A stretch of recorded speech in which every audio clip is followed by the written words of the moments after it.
Hi, ఎలా ఉన్నారు? Welcome to our YouTube channel Venus world. ఈరోజైతే మనము అమరావతి అనే విలేజ్లో ఇక్కడ మ్యూజియం ఉందన్నమాట. అమరావతికి సంబంధించింది. ఈ మ్యూజియం దగ్గర ఉన్నాము.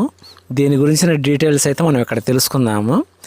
ఆంధ్రప్రదేశ్ పర్యాటక శాఖ తరపున దీన్ని అయితే మెయింటైన్ చేస్తూ ఉన్నారు. మనం చూస్తున్నాం కదా, ఇక్కడ దీని గురించి పూర్తిగానే డీటెయిల్స్కి ఇక్కడ రాసి ఉన్నాయి. టైమింగ్స్ కానీ, సెలవు దినం కానీ, ఇది ఎప్పటి నుంచి ఎప్పటి వరకు పనిచేస్తుంది, ఇవన్నీ ఇక్కడ రాసి ఉన్నాయి. ఇట్లా మనకు ఎదురుగా చూసుకుంటే కనుక ఇప్పుడు ఈ మ్యూజియంలోకి అయితే మనం వచ్చేసాము. ఇక్కడ చూస్తే కనుక మ్యూజియం ఎలా ఉన్నది అదంతా మొత్తం ఇక్కడ స్ట్రక్చర్ రూపంలో అయితే ఇక్కడ ఇచ్చేశారు. ఇక్కడ చూస్తే కనుక ఫ్రెండ్స్, ఈ ఫ్రేమ్స్ అన్నిటిలో భారతదేశం యొక్క టూరిస్ట్ ప్లేసులు ఎక్కడ ఏ ఏ ప్రాంతాల్లో మనం చూడవచ్చు అనే దానికి వాటన్నిటికీ చక్కగా ఇట్లా ఫ్రేముల రూపంలో మంచిగా డిజైన్ చేసి పెట్టించారు ఇక్కడైతే.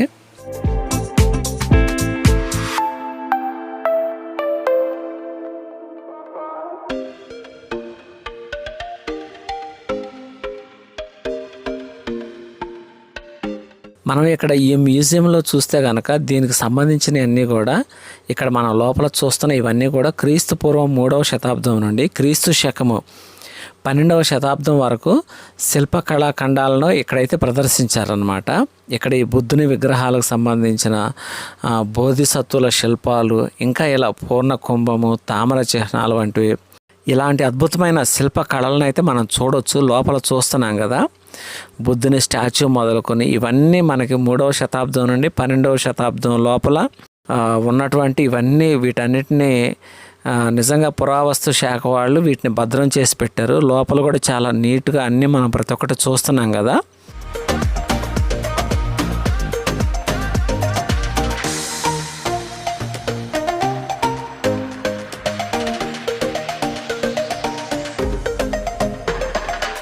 గైస్, మీలో చాలామంది ఛానల్ని సబ్స్క్రైబ్ చేసుకోకుండానే చూస్తున్నారు.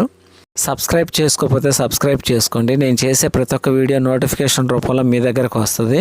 ఇంకా హోమ్ పేజీలోకి వెళ్తే కనుక చాలా చక్కగా మంచిగా చేసిన వీడియోలు అయితే ఉన్నాయి. విలేజెస్ గురించి, టౌన్ గురించి అండ్ కొత్త కొత్త ప్రాంతాల గురించి కూడా నేను మంచి వీడియోలు చేశాను. ఒకసారి హోమ్ పేజీలోకి వెళ్ళి అయితే మీరు చెక్ చేసుకోవచ్చు. మీకు నచ్చితే కనుక ఇంకా మీ ఫ్రెండ్స్, ఫ్యామిలీస్తో కూడా సబ్స్క్రైబ్ అయితే చేయించండి.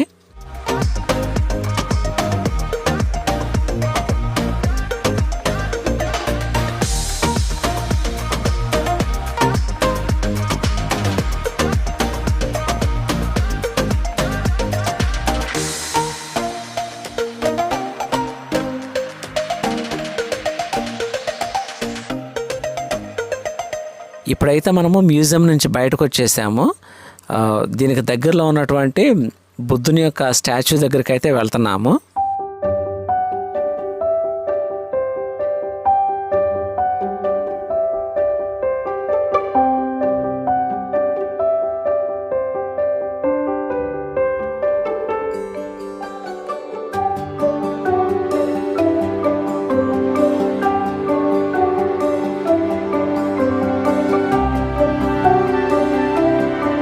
మనకి లెఫ్ట్ సైడ్ని కనపడుతున్నదంతా ఈ బుద్ధునికి సంబంధించిన అమరావతి పార్క్ అన్నమాట. ఇది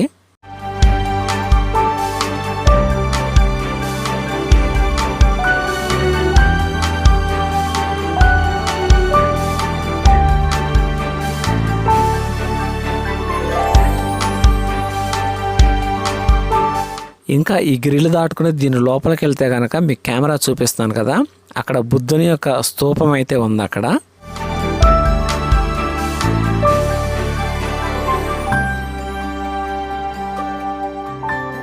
మనం చూస్తున్న అమరావతి ఊరంతా అయితే చూస్తున్నాం కదండి, ఎలా కనపడుతుందో. మంచి మంచి ప్రహరీ గోడలతో చక్కగా ఎత్తైన కట్టడాలు. ఈ ఊరైతే చాలా చరిత్ర కలిగిన ఊరనే చెప్పాలి మనము.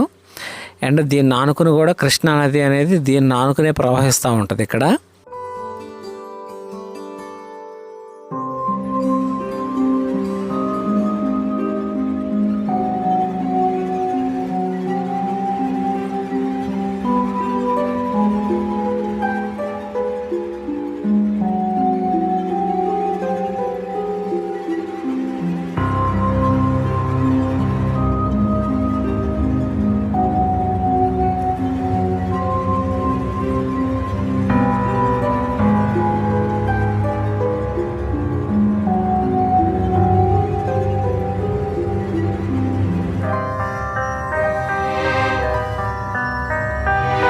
ఈ అమరావతి అనే ఊరిని చేరుకోవాలంటే మనము గుంటూరు నుంచి రావచ్చు.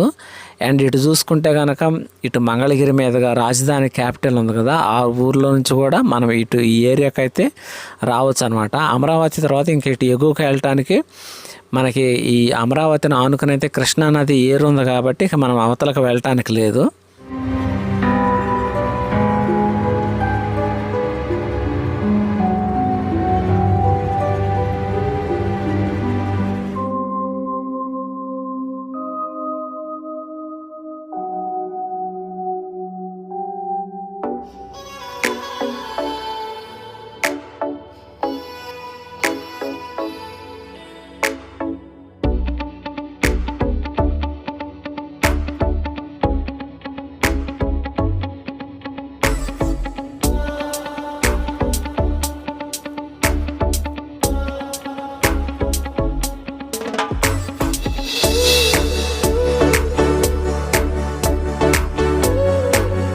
ఇప్పుడైతే మనము బుద్ధుని యొక్క స్టాచ్యూతో ఉన్న ఈ రోడ్లోకి అయితే వచ్చేసాము. మనకు కనపడుతున్న ఈ ప్రహరీ గోడ, ఈ ఆవరణం అంతా బుద్ధునికి సంబంధించింది. ధ్యానం చేస్తూ ఉన్నటువంటి ఈ బుద్ధుని విగ్రహాన్ని అయితే చూడడానికి చాలామంది పర్యాటకులు ఇక్కడికి వస్తూ ఉంటారు. చూస్తున్నాం కదా ఎంతో పెద్దది కట్టించారు. చాలా బాగుంది ఇక్కడ ఈ ప్లేస్ అయితే. ప్రశాంతంగా మనకు ఆ ఎదురుగా కనపడుతుంది కృష్ణానది తీరము. ఇటు చూస్తే కనుక ఇంకా బుద్ధునికి సంబంధించినవి కొన్ని బిల్డింగ్స్ అనేవి అక్కడ కట్టించారు, ఒక పార్కు లాగా ఎదురుగా చూస్తున్నాము.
మనం చూస్తున్నటువంటి బుద్ధుని యొక్క విగ్రహము, దాని ఆవరణము, ఇక్కడ ఈ ప్లేస్ అయితే మనం చూస్తున్నాం కదా ఎలా ఉందో. చక్కగా పైకి ఎక్కడానికి మెట్లు అండ్ మంచి ఫర్నిచర్తో చాలా బాగా కట్టించారు.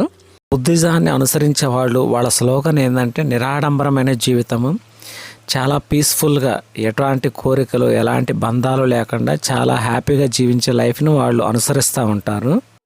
ఈ విగ్రహం ఎత్తు అయితే 125 అడుగుల ఎత్తులో అయితే ఉంటుందండి. శాలివాహక శకము పూర్వం నుండి అండ్ 200 సంవత్సరం నుండి శాలివాహక శకము 200 వరకు కూడా విలసిల్లిన బౌద్ధ సాంప్రదాయాన్ని అనుసరించి కళాఖండాలు ఏర్పాటు చేశారు. అమరావతి అనేది శాతవాహనుల రాజధానిగా మనం చెప్పుకోవచ్చు. ఈ విగ్రహ నిర్మాణంలో అయితే 2003లో ప్రారంభించి 2015లో పూర్తి చేశారు.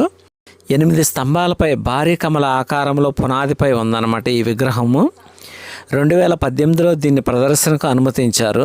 ఇది 4.5 ఎకరాల స్థలంలో అయితే నిర్మించారనమాట. దీన్ని చూడడానికి ఉదయం 6 నుంచి మధ్యాహ్నం 12 వరకు, అలాగే ఈవినింగ్ 4 నుంచి సాయంత్రం 8 గంటల వరకు అయితే అలో చేస్తారు.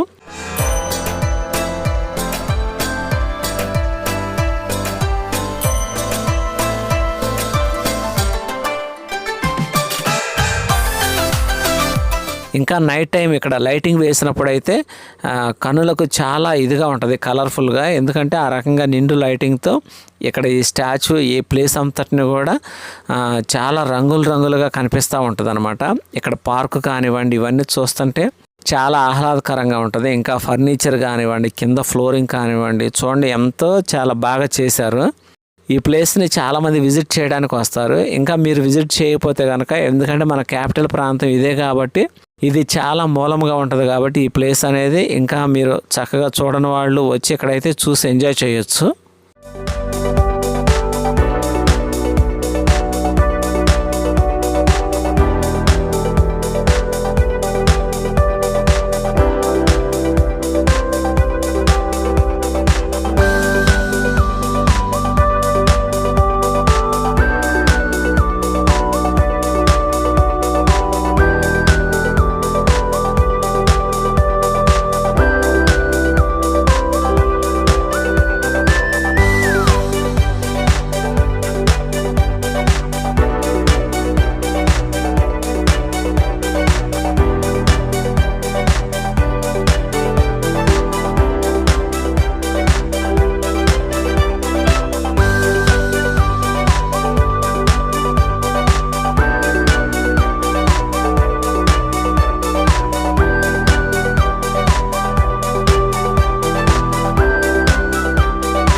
ఇక్కడైతే ఈ గోడలకు చెక్కిన ఈ శిల్పాలు కానివ్వండి, కింద ఫ్లోర్ కానివ్వండి, ఇవన్నీ చాలా చక్కగా ఎంత జాగ్రత్తగా మెయింటైన్ చేస్తూ వస్తున్నారు.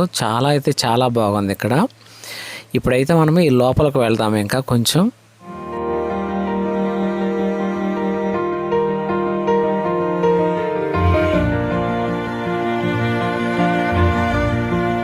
ఈ మెట్ల మార్గం గుండా మనం పైకి వెళ్తే కనుక ఇదంతా లోపల చీకటిగా ఉంది. అయినా కానీ ఇక్కడ ప్లేస్ మీకు చూపించడానికి ట్రై చేస్తాను.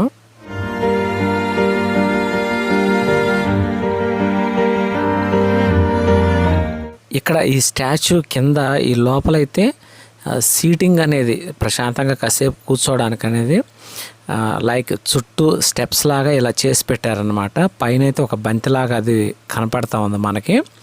సో ఓవరాల్గా మనకి వ్యూ అయితే ఇలా కనపడతా ఉంది. లోపల ఇదంతా చూస్తున్నాం కదా. అండ్ ఇక్కడ సీసీ కెమెరాలు కూడా చాలా పెట్టేసేసి మంచి నిఘా ఏర్పాటు చేశారు.